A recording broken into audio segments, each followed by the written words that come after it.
sabia aí. Augusto, muito obrigado por ter vindo.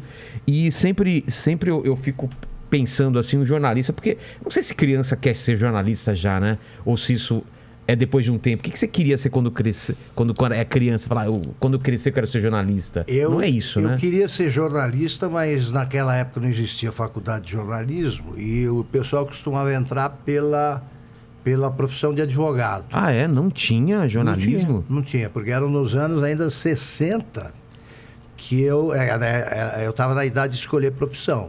Mas você via, por exemplo, Tintim? O que você via que o cara é jornalista que você fala, putz, legal? Não, eu fiz o seguinte, com 8 anos de idade, eu nasci em Itaquaritinga, uma cidade que tinha 10 mil habitantes, e eu comecei a ler muito cedo, porque, para minha sorte, tinha uma tia que morava conosco e que indicava bons livros. Eu comecei lendo A História do Mundo para Crianças, do Monteiro Lobato. Pô, fantástico, bela leitura. Fantástico. E em seguida ali eu estudava piano, mas também não me formei, não aprendi. Só fiquei 2 anos. Eu comecei a ler a vida dos músicos e me interessava muito, os grandes clássicos, e me interessava muito saber como é que era a cidade em que eles viveram. O encanto do livro que descrevia a cidade, uma coleção. E aí eu comecei a ler o Estadão, que minha família assinava. Mas estamos falando de que idade? Você estava 8 anos. 8 anos já? Caramba. Então já me interessava. Você folheava o jornal e lia? Eu lia e vou te contar um dos detalhes dessa leitura que me influenciou no futuro. Eu comecei lendo o Estadão quando era presidente dos Estados Unidos, o Eisenhower. Como esse nome, Eisenhower, não cabe no título, os caras usavam o apelido dele que era Ike. Ah, tá. Eu lia, Ike fez isso, Ike fez aquilo, fazia coisa pra burro, Ike. E eu não sabia quem era.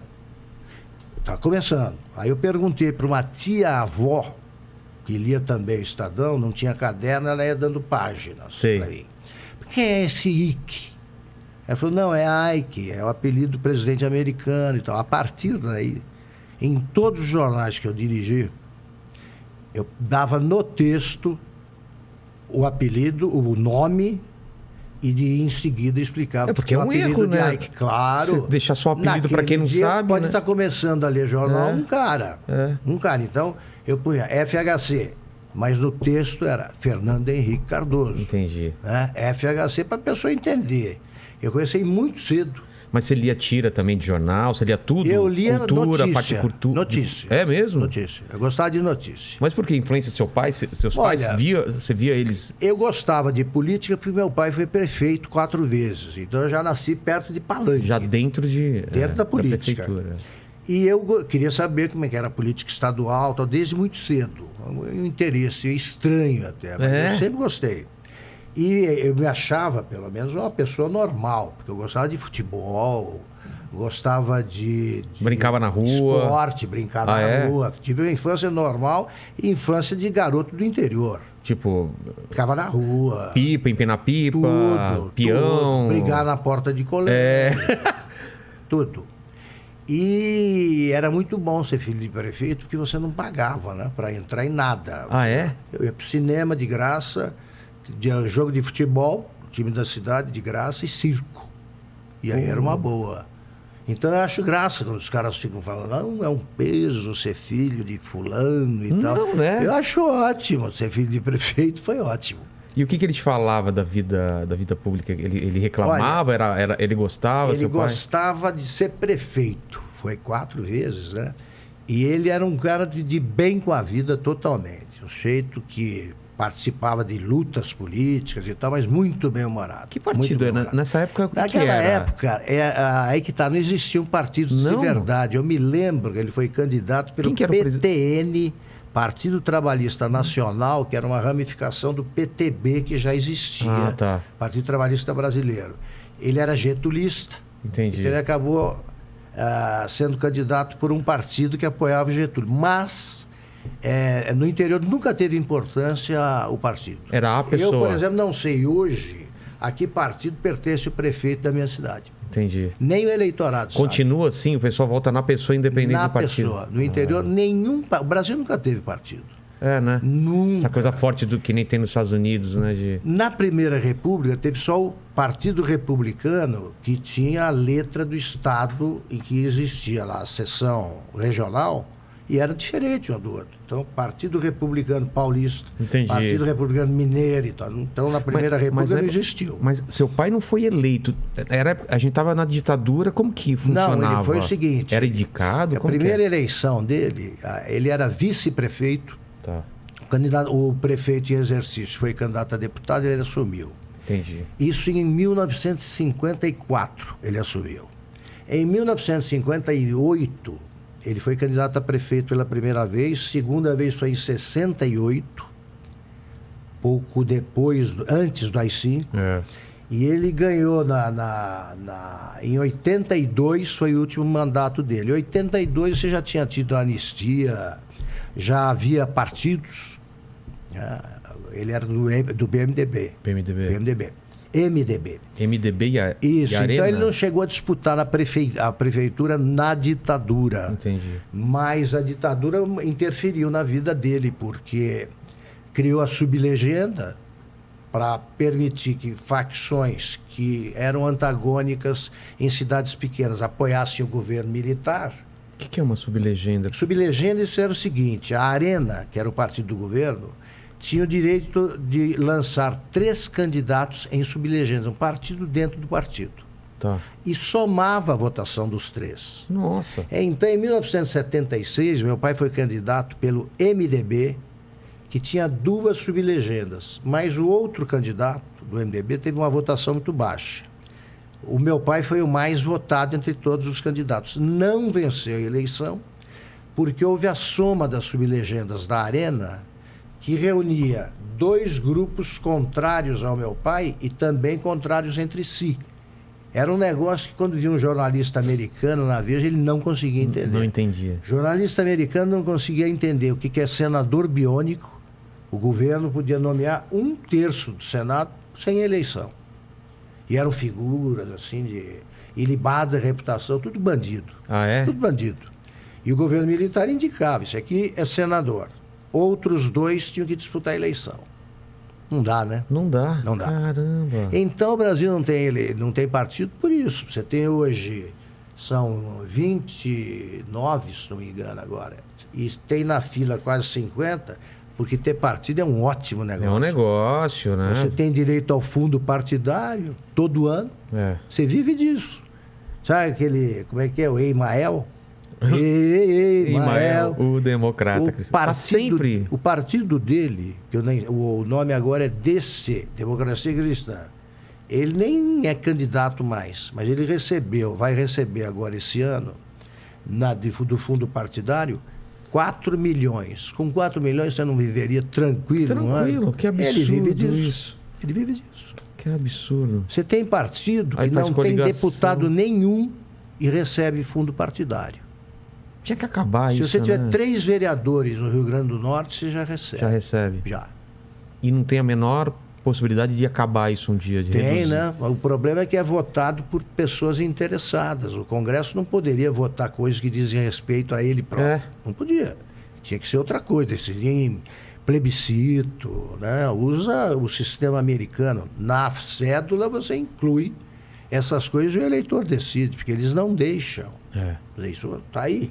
O orçamento, eles conseguiram, no fundo eleitoral, 4 bilhões. Nós vamos financiar a campanha de candidatos em quem não votamos. É muito Que isso. tal? Mas aí você via seu pai trabalhando e você pensou... Era um encanto, né, o comício. Não tinha televisão. Então, os oradores eram fantásticos. Aí você via passar o Jânio Quadros, o Ademar. O Jânio Quadros, meu pai era janista, o Jânio apareceu na minha casa. Ah, é? É. Eu lembro. Primeira vez que ele apareceu na minha casa... Lá em Taquaritinga? Em Taquaritinga. Eles iam para um comício depois. E o Jânio chegou, foi jantar em casa, tomou 1/3 de uma garrafa de conhaque, palhinha. Como o rótulo estava para o outro lado, ele elogiava como se fosse um conhaque francês. Aí bebendo. E quando terminou, O comício era a 50 metros, o palanque. Ele virou para minha mãe, com aquela conversa dele que eu não sei imitar. Ele dizia, a senhora, primeira dama, poderia preparar um sanduíche de mortadela? Minha mãe sabia que ele era meio doidão, mas não imaginava aquilo. O cara acabou de jantar. Aí ela foi, fez um embrulho com sanduíche de mortadela, levou e pôs no bolso. Aí eu fui para frente do comício para ver ele chegar, ele e meu pai. E ele chegou quando falava o penúltimo orador, que era um deputado chamado Emílio Carlos, que falava muito bem, e ele pegou o sanduíche, começou a comer com aquela cara de retirante nordestino atrás de um prato de comida há 15 dias. E mordia, como se estivesse morrendo de fome. Como se ele não tivesse nem tempo para isso. E falou, e foi embora. Eu já tinha voltado para casa, eu estava do lado da minha mãe, meu pai chegou e disse assim, olha, Biloca, não, o apelido da minha mãe, esse cara aí vai ser presidente. E minha mãe respondeu assim, mas é louco. Eu falei, os dois estavam certos. Ele foi presidente e era louco. E é louco. Tem aquela foto emblemática dele, né? Com o pé pra cá, outro pé pra lá. Maravilhosa. Maravilhoso, né? O cara que pegou aquilo. Era um líder. Que negócio da vassourinha dele? O que era aquilo? Era pra varrer. A música dele era varre, varre, vassourinha, varre, varre a bandalheira. E ele pegava a grana pra burros, empresários, claro. Eu fui uma vez conversar com um banqueiro, Gastão Eduardo de Bueno Vidigal, nome de banqueiro. Ele era dono do... Me lembro agora um dos bancos que foi Banco Mercantil. Caramba, absorvido numa dessas fusões. Você conviveu com o... Veja só, eu já entrei, aí ele falou assim, sabe quem estava aqui? O Jânio. Era a eleição para o governo do Estado, isso em 82. E eu falei, o que ele veio fazer? Ele falou, pedir dinheiro. Coisa mais normal do mundo. Ele falou, pior é o seguinte, o Delfim Neto, que marcou a conversa, falou para mim assim, não dá dinheiro para ele, senão ele pega. Dá veículo, dá Kombi. Ele vem pedir isso, vou te dar tantas Kombis. Ele contando, o Vidigal, ele falou, chega o Jânio. No fim da conversa, ele vem, doutor Gastão, eu precisava da sua colaboração, então eu vim aqui pedir alguma pequena quantia. Então ele falou, não, Jânio, vamos fazer o seguinte, eu vou te dar 10 Kombis. E o Jânio, doutor Gastão, eu não sou candidato a dona de frota, eu sou candidato ao governo do Estado, eu prefiro um cheque administrativo. E o Gastão me ligou, eu falei, o senhor deu? Ele falou, dei. Eu falei, mas o senhor dá dinheiro para ele por quê? Ele não está com chance de se eleger. Ele falou, mas pode, né? Se eleger, e é o melhor, viu? Eu falei, por quê, sim? Porque ele é eleito por eles e governa para nós. Quer dizer, eu estava incluído, eles são os que não tinham dinheiro. E governa para a turma que tem dinheiro. Entendi. Quer dizer, o banqueiro é prático. Claro, por né? Isso ele não tem nenhum tipo de ideologia. Ele quer dinheiro, né? te dar bem com quem estiver no poder.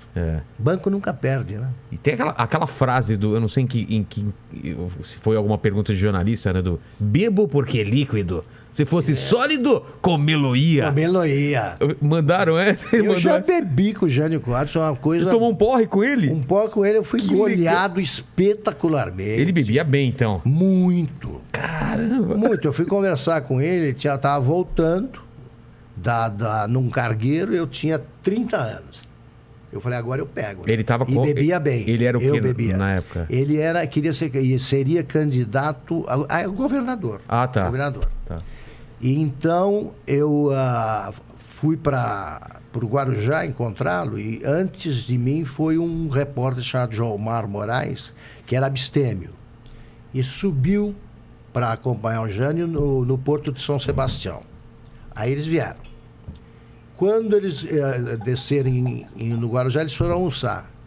E eu cheguei à tarde com um fotógrafo, que era o Pedro Martinelli. Sim, 1, 2 da tarde. Estava o Joãomar na frente da casa dele e falou assim, esse cara é uma fera, rapaz. Eu falei, o que houve? Ele falou, ele bebeu 17 latinhas de cerveja dinamarquesa entre São Sebastião e Santos. No almoço agora, ele tomou 8 copos americanos de caipirinha. Quem bebe caipirinha almoçando é fera. 8 copos! Eu falei, bom, vou pegar o Jânio já chumbado, E essa eu me vingo do que ele bebeu lá em Taquaritinga. Ele falou, o que os jornalistas vão beber? Eu falei, eu quero uísque cowboy. Chegou um deputado chamado Gastone Rigg, pediu uísque também. Ele entrou com uma garrafa de vinho do Porto e ele tomaria, ao longo da conversa, 11 cálices dos grandes. E eu no uísque. E eu comecei a ficar meio mareado. E ele... Tá. Aí a Eloá, que tava mulher dele, lá né? na casa, a mulher dele, ela chegava, já ele ficava assim, debruçado, e aqui estava a garrafa de vinho do Porto. Ela enfiava a mão por baixo, tirava a garrafa e ia para a cozinha. Aí o Jânio percebia, dava pela foto da garrafa. Cadê a garrafa? Gastone, cadê a garrafa? O Gastone, que tinha visto a cena, ia lá buscar. Isso aconteceu umas 3 vezes. E eu ouvia a conversa, e numa delas, desmoralizante para mim, era assim: não vou devolver porque os dois estão bêbados. Principalmente o jornalista. Que era você. Exatamente. Para resumir, eu fiquei bêbado. E ele melhor que você? Ele bem melhor, respondendo coisas que ficavam engraçadas. Por exemplo, eu falei, vou tirar ele do eixo. Sei. E perguntei, é verdade que o senhor acredita em disco voador? Você estava fazendo uma capa para Veja. Eu falei, o senhor acredita mesmo em disco voador? Ele falou, claro. Eloá viu semana passada, há um mês, em Cubatão. Nunca ele falaria se tivesse sóbrio, né? Ele falava, eu falei, o senhor gosta mesmo de novela da Globo? Ele falou, gosto. Aliás, a última foi muito boa. E começou a falar dos personagens. Já maravilhoso. Uma coisa deslumbrante, né? A Eloá vinha pedir um cheque para ele. Me assina um cheque aqui que eu preciso fazer compra. Ele falou, por quê? Ele falou, porque nós viemos da Europa depois de um mês, tem que ter comida aqui. Ele assinou na data. Aí ele falou assim, mas você assinou na data, pode dar que eles aceitam. E aceitaram. É isso. Caramba, era uma outra época, né, de política. Outra época de né? políticos que eram muito hábeis e espertos. Né? Eles eram muito grandes, né? O próprio Delfim, eu lembro dele, que era ministro da Economia. Da Economia. Ele ficou muito tempo, não ficou? Ele ficou muito tempo no governo militar.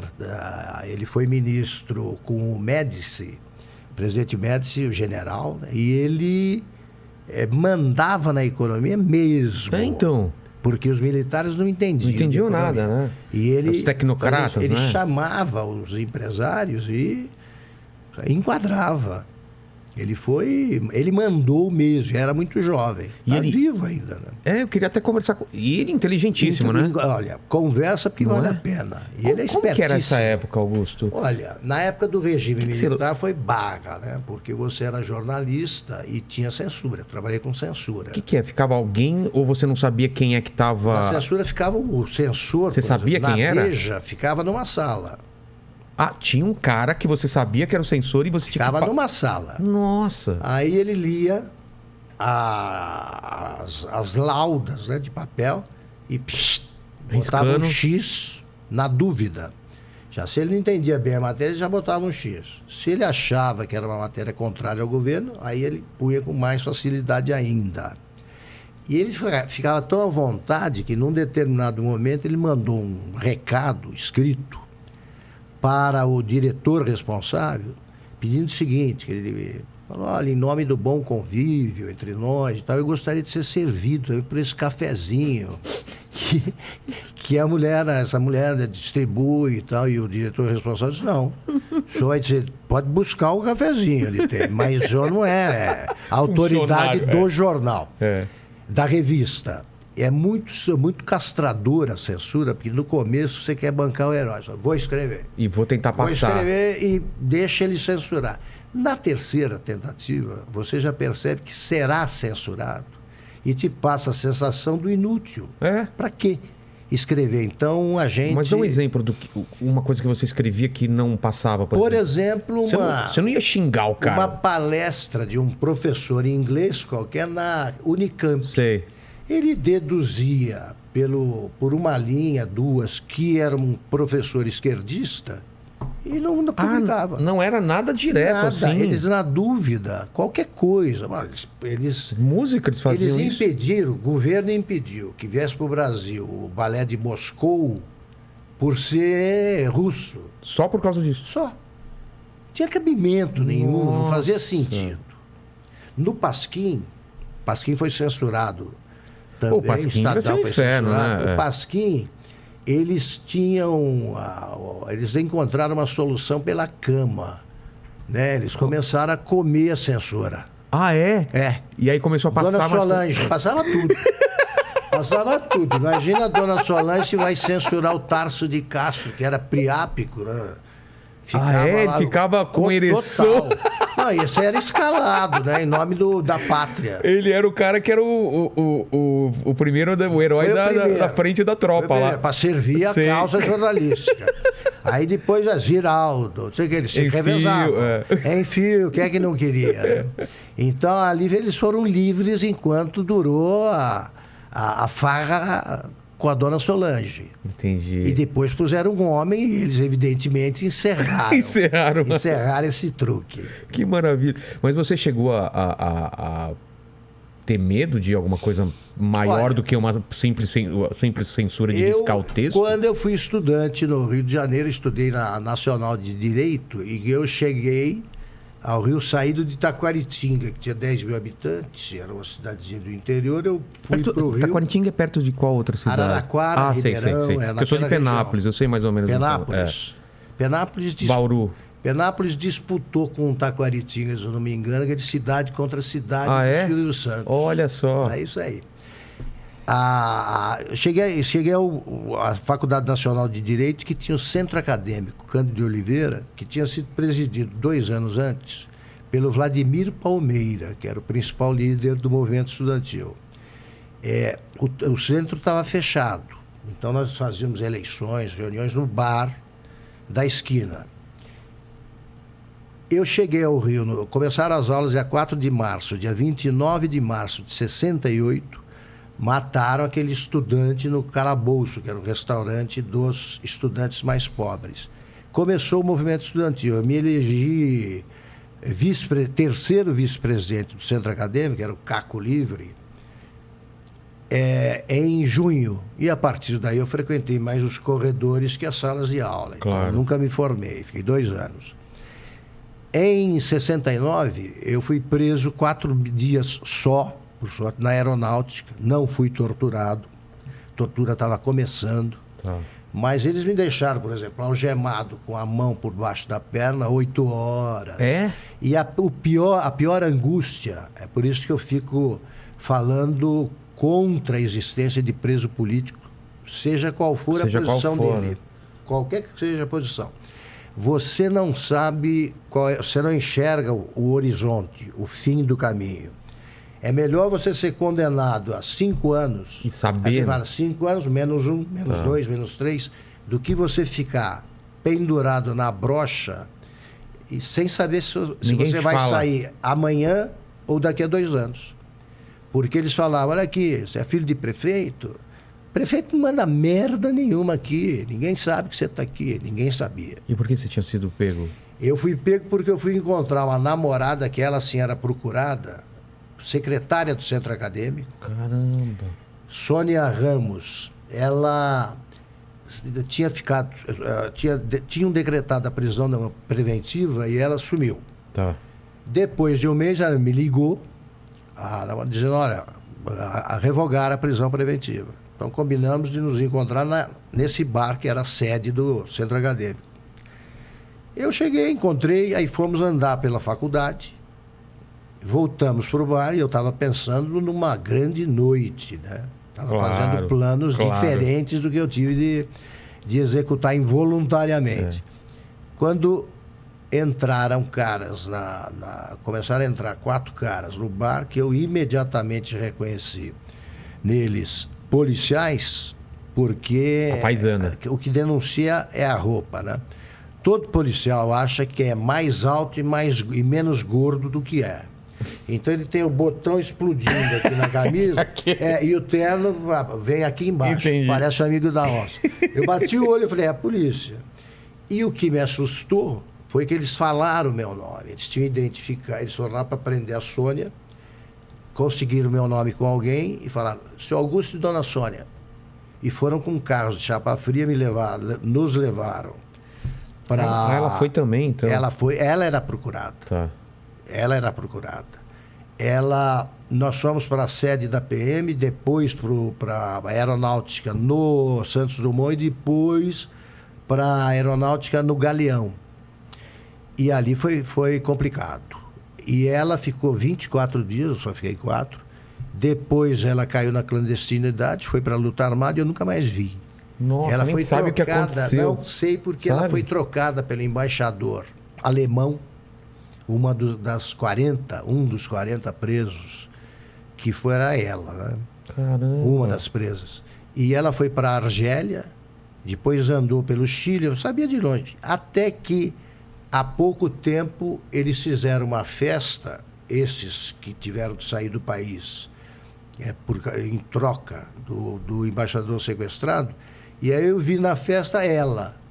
E aí eu liguei. E falei, olha, ela foi importante na minha vida, eu gostava dela, né? E ela sumiu. Naquela época aconteciam coisas assim muito estranhas. A minha geração foi filme, muito presa e muito morta. Morreram muitos. Você temeu que você podia morrer mesmo? Sim. Ah, é? Sim. Eu Por temi, nada? Por nada. Por acharem que nada. você está envolvido em alguma coisa? Nunca não fiz, não tive participação efetiva na luta armada. Então, não estava preparado para isso. Entendi. E esses 4 dias me deram uma sensação muito ruim. Eu já era da resistência democrática e foi onde eu permaneci o tempo todo até que houve a redemocratização. Mas quando me convidaram, por exemplo, para reunião, uma festa, não dava para fazer a formatura da turma, porque poucos se formaram. Então eles comemoraram o ano do ingresso na faculdade. Eu não fui, porque eu sabia que seria uma festa triste, como foi, porque metade da turma ou pirou ou morreu. Pirou, que você fala por causa de tortura? Ficou louco. Como É tortura, mesmo? Choque. O exílio. O exílio é um negócio muito complicado para essa geração, porque a primeira geração de exilados de 64, eles eram formados, eles tinham um currículo e um tipo de trabalho, experiência em trabalhos que permitiram a eles lecionar, por exemplo, no exterior. Fernando Henrique virou professor na França. Zé Serra, mesma coisa. Também. A segunda geração de exilados não era formada, não tinham profissão. Então, Gabeira, por exemplo, foi motorista do metrô em Estocolmo.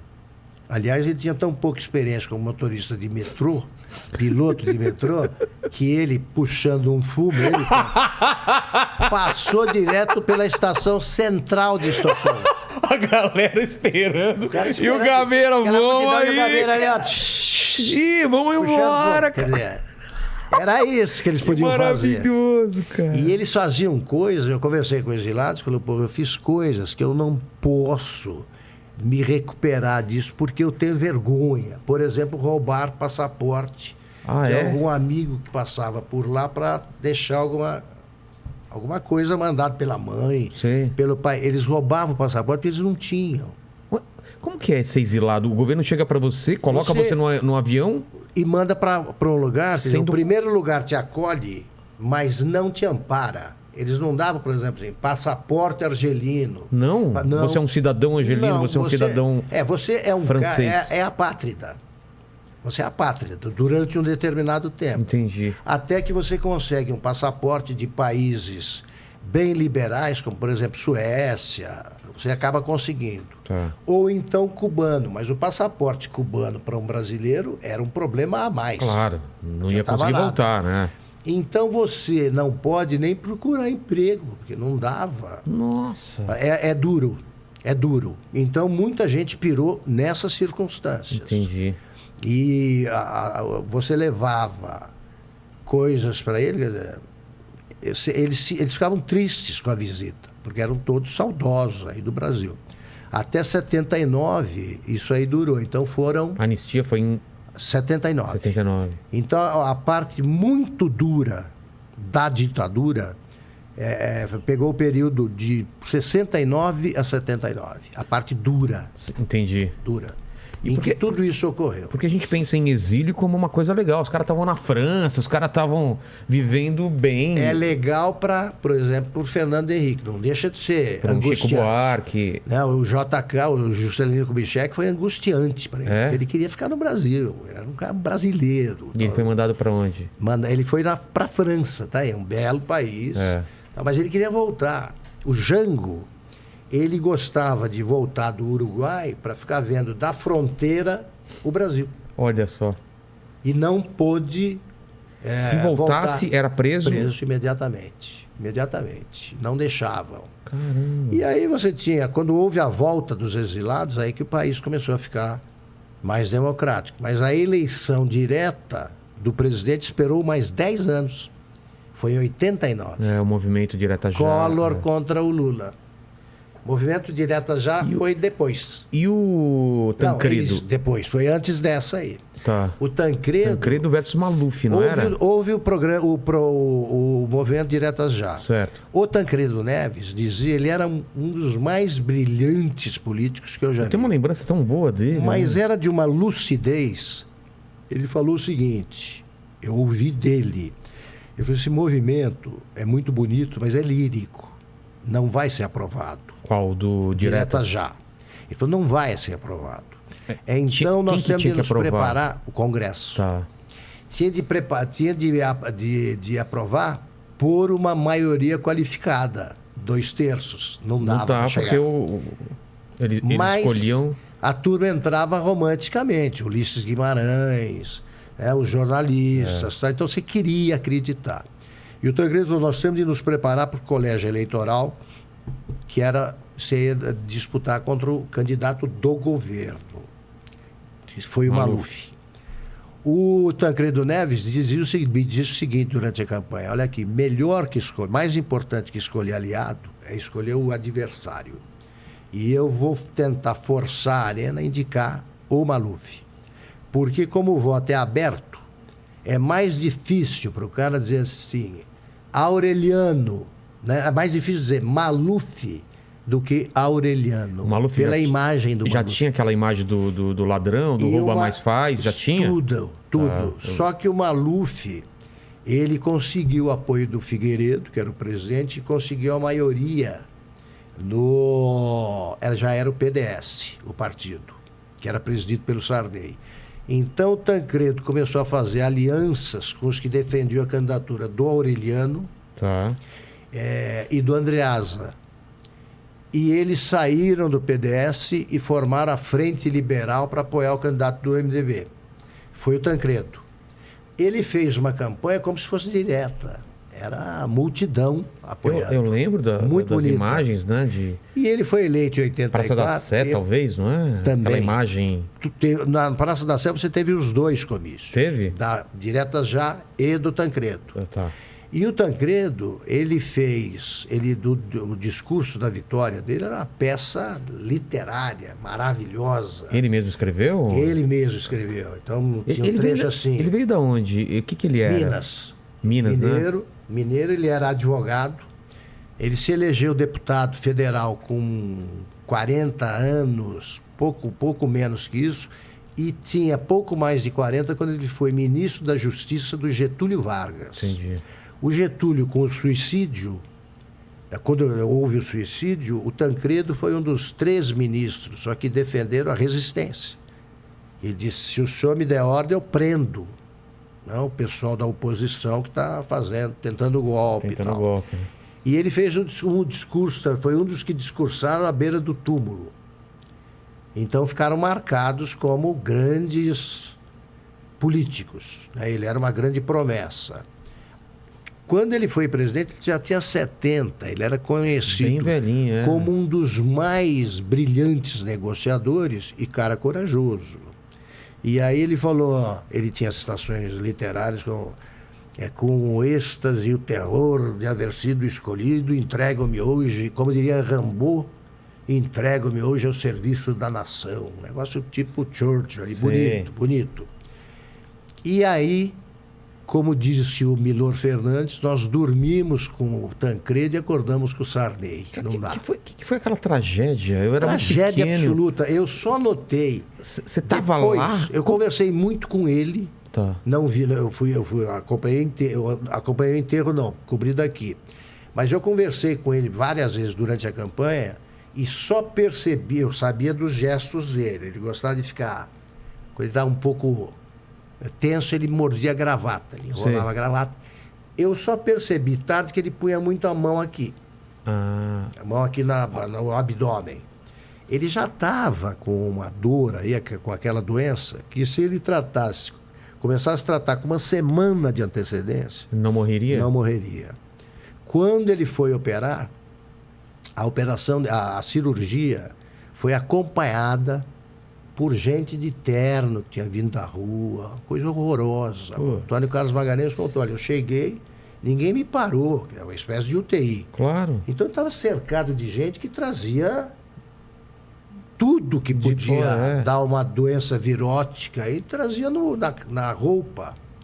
Então já ele começou a morrer. Eu até fazia um humor meio mórbido, dizia que o Sarney foi eleito pelos micróbios do Hospital de Base de Brasília. Teve isso também, além de tudo. Além de tudo. E ele já tinha, naquela época, você ter 70 e pouco já era uma coisa alta. Para aquela época diferente de hoje. Diferente de hoje, bem diferente. Meu pai morreu com 70 anos, há 35 anos, e eu achava que ele tinha vivido muito. Né? E hoje é 90 anos. Tranquilamente. Você vai e continua trabalhando. Então eu convivi com políticos que eram realmente brilhantes, esse foi um deles. E você conversava com ele e saía mais esperto, não saía mais inteligente. Porque dizia coisas maravilhosas. Eu falei assim para ele: Tancredo, eu estou incomodado com o seguinte, eu tenho muita reunião. Eu era redator-chefe da Veja. E ele falou, como é que é que reunião você tem? Dá um exemplo. Eu falei, 9 da manhã tem reunião de pauta. E eu fico esperando, cada uma editora apresenta uma pauta, outra apresenta a outra, eu fico ouvindo aquilo ali. Ele falou assim, 9 da manhã é horário ruim. Faz mais perto do almoço e tal. Ele falou, mas faz de pé. A reunião, de pé. Você está dizendo que eles têm 2, e quantas sugestões eles apresentam? Eu falei, umas 3 e tal. Ele falou, faz de pé que eles vão apresentar uma só. Ninguém fica muito tempo de pé. Mas se você quiser a reunião mais rápida mesmo, faz de pé e perto do almoço. Porque de pé e com fome, eles não apresentam nenhuma ideia. Querem sair logo. E ele dizia, não aceita o cara que vai te visitar. Diz que você quer homenageá-lo com a tua visita, porque você vai... come a comida dele, bebe a bebida dele e sai quando quiser. Esse sai quando quiser é perfeito. Quantas vezes você já não aguentou um chato falando sem parar e não vai embora? Aí você tá na sua casa, tem que esperar até o último ir embora. Pronto. Então vai visitar. Então o Tancredo tinha essas sabedorias assim. Total. E você escreveu muito sobre ele? Eu estou escrevendo agora, vou terminar em 2 meses no máximo, um livro sobre presidentes, em que eu conto casos desse tipo, bebedeira com Jânio, bebedeira com Figueiredo, não entrevista formal. E é muito engraçado, porque você pega o cara por um ângulo que você não pode publicar notícias sobre isso na entrevista, mas pode depois. Como assim? Por exemplo, eu vou entrevistar o cara para as páginas amarelas da Veja. Eu tenho que dar uma entrevista, pergunta, resposta e tal, não posso beber. Claro. Com o nego, o cara bebeu pra burro, bebi também e tal. É isso que eu conto agora. Entendi. Mas você mostra um lado que completa a figura. Porque todos eles escondem copo na hora da foto. Claro, todos eles são sérios. Você pega eles numa conversa solta, aí é que é divertido. Com certeza. Aí é que é divertido. E o pessoal acha que não tem a noção do quanto essa entrevista das páginas amarelas da Veja repercutia, né? Pois é. Né? Pois é. Essa do Figueiredo aí foi... Foi essa do cavalo lá? Não, essa foi da Folha. Ah, foi da Folha? Pelo Getúlio Bittencourt, que tinha uma memória que era impressionante. Ele gravava o que ele ouvia sem usar aparelho nenhum. Sem gravador? Sem nada. Nem anotar. Tá. Ele conseguia registrar aquilo até a vírgula. Até a vírgula. Eu tenho, por exemplo, uma memória boa. Eu não uso gravador nem papel. Ah, não? Não. Até à noite, até dormir, eu guardo o essencial. Então eu tenho que chegar em casa e anotar. Tá. Guardo o essencial e algumas frases ficam na minha memória, como elas foram pronunciadas, mas eu não me preocupo em reproduzir o que o cara diz, porque escrevendo é melhor que falando. Claro. Então o texto fica melhor. Nenhum jamais reclamou. O Getúlio, ele reproduziu o que o cara falava. E o Figueiredo foi se soltando porque não via nenhum gravador. É. E aí ele falou gosto mais do cheiro de cavalo do que cheiro de povo. No dia seguinte ele falava, aquele filho da puta tinha um gravador, pô. Não é possível que ele vai lembrar. Não é possível. Não é possível, porque ele lia e se via. Ele lembrava de... Ele falou tudo aquilo. Tudo aquilo. E o Getúlio com a carinha, ele gravava tudo. Impressionante. Nunca vi uma memória desse tipo. E tinha os caras que te ligavam e diziam assim, como é que tá essa amarela aí? Eu falei, tá boa. Eu falei, não, a fotografia, pô. Me dera essa fotografia. O cara tava mais... Guzmão. Ah, é? Quero saber se eu tô bem na fotografia. O cara lê menos. Aí vê a fotografia. Não tem isso. E qual que é teu primeiro emprego, então? Você vem para São Paulo? Vim para São Paulo. Também não completei faculdade aqui. Fui revisor dos Diários Associados, que já acabou. E trabalhava à noite, de madrugada, e fui presidente do centro acadêmico aqui, da ECA. Também não me formei na ECA, nem no Mackenzie. Tinha me transferido para o Mackenzie. E dos Diários Associados, eu fui para o Estadão como repórter. O Estadão era o principal jornal naquela época? Era. A Folha ainda não tinha força? Não, a Folha era quase irrelevante. Entendi. Quase irrelevante. O Estadão, a Folha ficou importante. Eu peguei a Folha importante na minha segunda passagem pelo Estadão como diretor de redação. Na primeira, como repórter, era o Estadão. Entendi. E eu comecei... O Estadão ditava... o Estadão era aquele peso, né, quase centenário do negócio e uma tradição editorial que te permitia adivinhar o que diria sobre determinado assunto. Ah, é? E o Estadão Mas o editorial ou as notícias também? No editorial. Ah, tá. E as notícias também, se engraçaria, já te conto uma muito engraçada. No Estadão, por exemplo, o editorial começava sempre, frequentemente, com essa frase. Estamos à vontade estava à vontade para comentar tudo. Eleição do Papa, guerra no Afeganistão, tudo.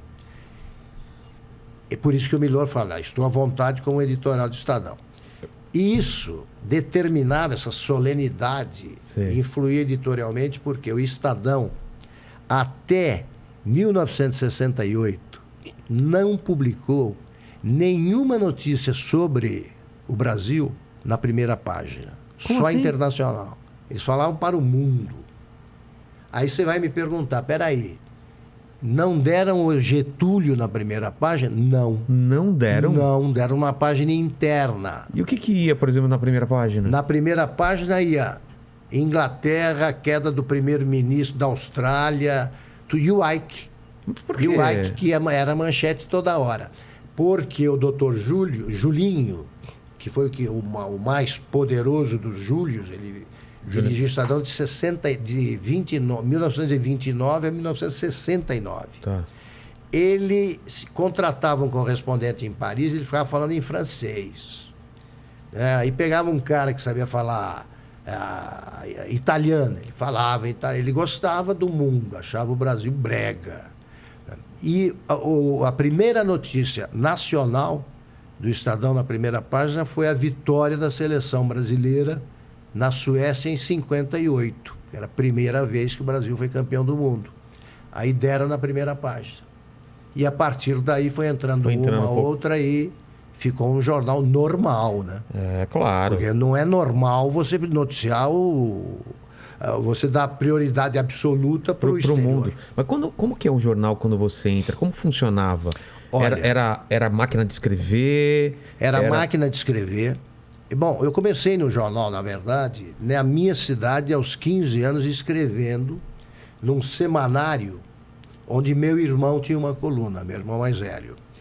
Eu fui aos 15 anos com ele, acompanhar aquilo, e fiquei apaixonado pelo cheiro de tinta, tudo. E era impressão manual. Eles pegavam com tipos, as letrinhas ficavam na caixa. Tipo, montando a letra por letra? Aqui, por exemplo, dentro de uma caixa Sei. ficava a letra A, letra B, letra C, tal. O cara pegava o texto. O cara pegava o texto e ia com uma velocidade impressionante. Nossa! Ele ia montando na E placa. de trás pra frente, né? Na placa, Porque aquilo e depois... Claro. Nossa! Ele punha na placa e rodava a placa depois a frio. Era composição a frio. Não era o chumbo. Passava uma tinta naquilo Passava uma tinta e reproduzia. e passava no... E quando eu estava frequentemente escrevendo alguma coisa, eu tinha que parar, porque eles não podia publicar porque estava faltando letra A, que é a que a gente mais usa. E você Tinha que trocar palavra ou tem não? a letra que você usa muito pouco J. Eu fiquei aprendendo essas coisas. Então eu já tinha essa experiência para escrever. Tá. E eu escrevia muito nascimento e morte. Obituário. Então eu falei que na época que eu cuidei disso, todo bebê era robusto bebê. Eu nunca tinha visto bebê. E todo morto teve um grande acompanhamento. O cara estava morto, né? Por que eu vou dizer que ninguém acompanha? Aí eu cheguei aos Diários Associados, foi a pior das experiências. Por quê? Porque eu era revisor. O que você mais revisava era balanço. Balanço o quê? Balanço de uma empresa. Nossa! Imagina quantos números tem. É. Então, você tinha um cara da revisão do lado, ele ia lendo e você ia conferindo aqui. Batendo. J aí, tá, pá, 2, 3, 8, tal. Nossa. Horror. E os caras da redação, você corrigia o erro deles, eles ficavam bravos. Não queriam que mexesse. Mas Eu tinha 20 anos, eu tinha. Eles E não achava. queriam. Eles, sabe?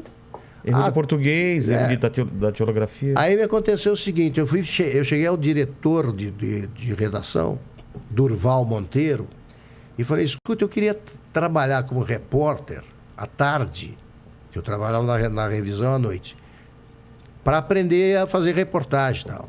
Ele falou, não. Eu falei, mas não, por quê? Eu vou trabalhar de graça. Ele falou, não. E não me deu essa chance. Por quê? Não sei, nunca soube. Nossa. Também me vinguei. E 12 anos depois ele me procurou, eu era redator-chefe da Veja. Ele trabalhava, Durval Monteiro, como assessor de imprensa da Gessi Lever. E aí caiu comigo e já chegou, oi, como vai? Eu falei, oi. Ele falou, escuta, eu tô precisando de um favor teu. Eu falei, não. Pronto. Mas, não. Não, aí a conversa acabou. Acabou. Então, O mundo dá voltas, né? devolve sim. Claro. Né? Deu azar. É. Agora, você recusaria o trabalho de graça de Claro alguém? que não. Pronto, ele recusou. E aí, quando você vai pro Estadão... Eu escrevi nesse jornal de Taquaritinga sobre a morte de um amigo meu que tinha morado comigo na República Sei. e